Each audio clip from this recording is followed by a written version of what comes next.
Bonjour à toutes et à tous, bienvenue pour ces tirages du mois de mars. On va aller regarder un petit peu les énergies sentimentales par signe astro. Alors vous pouvez regarder votre signe solaire, votre signe lunaire, votre signe ascendant. Vous pouvez essayer de faire votre propre météo parmi tous ces tirages. Alors bien sûr, ça reste un tirage général, donc prenez toujours le recul nécessaire. Il se peut parfaitement que ça ne vous parle pas, il n'y a pas de souci là-dessus. Si vous souhaitez développer avec moi par le biais d'une guidance personnalisée, eh bien vous retrouvez mon mail en bas de cette vidéo, lililataro@yahoo.com. Je fais toujours une première approche avant la consultation pour voir si je cerne bien votre situation actuelle. Donc n'hésitez pas, vous me faites un mail, prénom, date de naissance des personnes, le domaine, c'est pro, c'est sentimental, c'est financier, pas plus d'éléments, pas de questions. Le but, c'est de partir d'une page vierge et de voir si je cerne bien vos questionnements ou votre problématique actuelle. Donc, m'en dites le moins possible dans votre mail et bien évidemment, je reviens vers vous pour vous expliquer le fonctionnement. Voilà pour le préambule. On va faire un tirage à 9 cartes comme on a fait le mois dernier et le mois précédent. On va utiliser ce mois-ci le Lily White Tarot et on va regarder un petit peu ce qui ressort pour chacun d'entre vous. À tout de suite pour le tirage.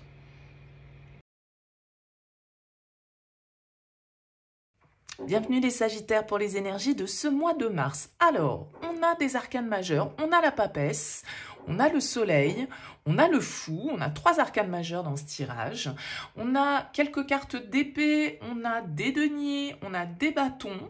On n'a pas de carte de coupe, donc pas vraiment d'expression directe, on va dire, au niveau émotionnel.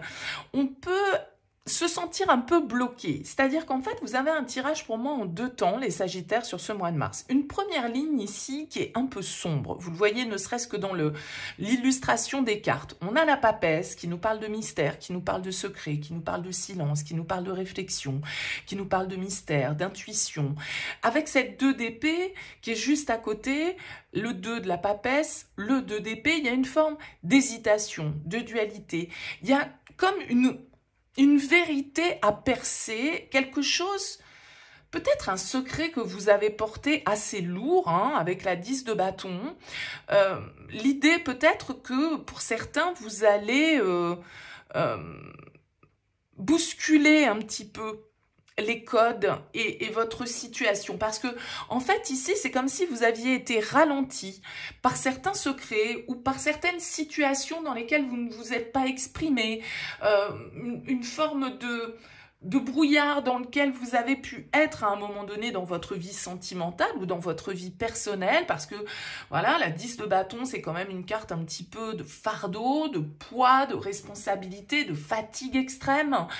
C'est quelque chose de lourd en fait ici. Et accompagné de cette papesse, est-ce que c'est des choses que l'on a tues? Est-ce que ce sont des secrets, des choses que les autres n'ont pas exprimées, qui tout compte fait a fait peser un peu une chape comme ça sur votre sphère émotionnelle? Bon, je ne sais pas exactement à quel endroit le mettre. En tout cas, on a une ligne qui suit qui est totalement différente. 10 de denier, as de bâton, soleil. Regardez la lumière sur ces cartes. As de bâton, c'est vraiment une nouvelle vitalité, de nouveaux désirs, peut-être une nouvelle rencontre. Hein. Pour certains, ça pourrait tout à fait, avec l'as de bâton et le soleil, nous parler de quelque chose là de très concret, de très fort, de très puissant, de très constructif. Avec la 10 de denier, on a vraiment de la solidité. Donc pour certains, vous sortez grâce à une nouvelle rencontre peut-être, parce que as de bâton, on a le fou aussi, on a l'huile de bâton, le soleil, peut y avoir un vrai coup de foudre pour vous, les Sagittaires. Mais un truc qui vient totalement allumer la lumière dans votre vie, parce que on passe de l'ombre à la lumière. Et c'est peut-être par rapport à une personne en particulier, même si dans votre tirage, tout compte fait, j'ai pas beaucoup de personnages qui ressortent. Donc peut-être que c'est vous avec vous-même. Émotionnellement, je disais, on n'a pas de carte de coupe. On a des énergies ici avec la 7 de denier. Tout ça, ça a pris du temps.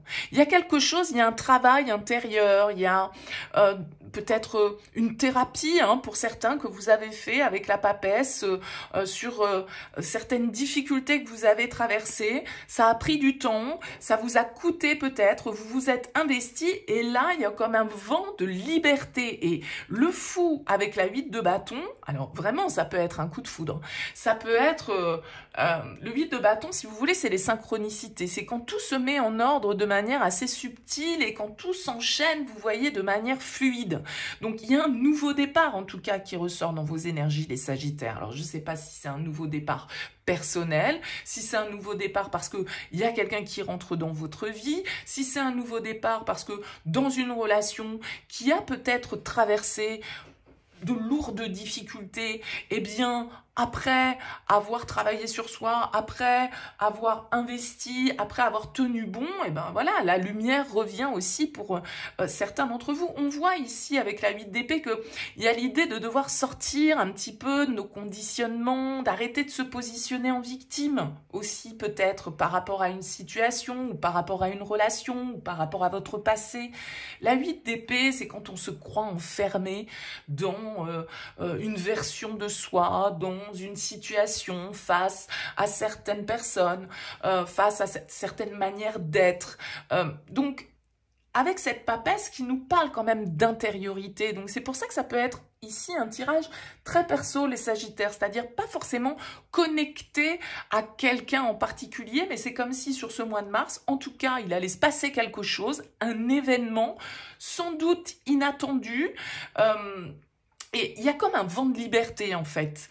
Avec le fou, avec le 8 de bâton, il y a une accélération. Vous voyez cet éclair ici. Donc, il y a quelque chose d'inattendu. Il y a une très belle surprise, en tout cas pour vous, au niveau sentimental ou personnel sur ce mois de mars, qui va venir mettre un terme. On a le 10, on a l'As. Donc, on met fin à une situation qui n'a que trop duré, qui nous a plombé, qui nous a plongé un petit peu là dans une certaine forme de fatigue psychologique ou mentale parce qu'on savait plus qui on était, on savait plus faire de choix, et sans doute que avec cette papesse, on vous dit que votre intuition a dû vous aider aussi, peut-être pour comprendre qu'il y avait une libération qui devait se faire pour vous.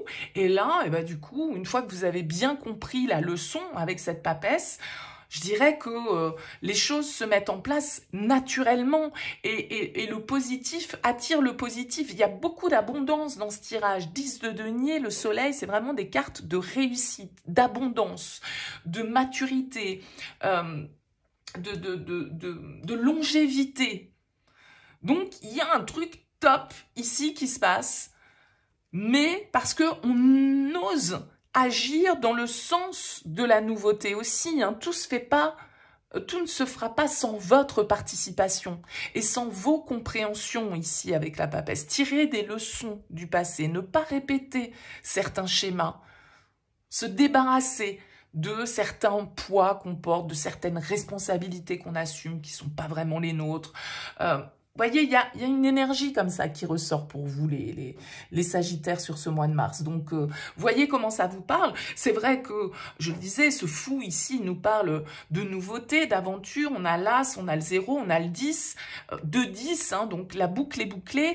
On s'ouvre à autre chose. On a su faire preuve de patience, on a su faire preuve de combativité sans doute aussi pour peut-être dépasser ces blocages, dépasser ces peurs, dépasser ces conditionnements.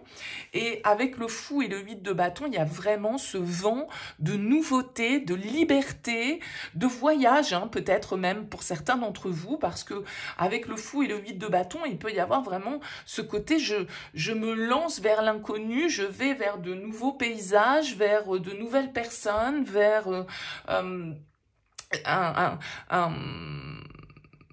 une opportunité qui se présente et qui me permet, tout compte fait, peut-être, je comprends qu'en fait, cette opportunité, il faut que je la saisisse au vol si je veux pas rester enfermée là où je suis. Il y a cette idée-là. En tout cas, dites-moi, les Sagittaires, comment ça vibre pour vous. C'est vrai qu'il y avait une tendance peut-être plus développement perso que sentimental dans votre tirage, les Sagittaires. Dites-moi comment vous l'avez perçu, cette lecture. C'est intéressant pour moi d'avoir vos retours. Merci en tout cas pour votre écoute. À très vite.